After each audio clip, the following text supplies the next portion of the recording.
Malkajgiri police station పరిధిలోని RTC కాలనీలో ఒక ఇంట్లో యాసిడ్ ఫినైల్ గోడౌన్ మరియు దుకాణం నిర్వహిస్తున్నారు.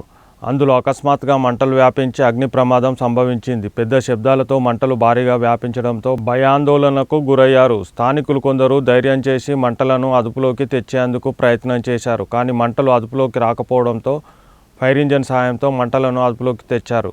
ఆస్తి నష్టం ఎంత జరిగింది అనేది ఇప్పటివరకు వివరాలు తెలియలేదు.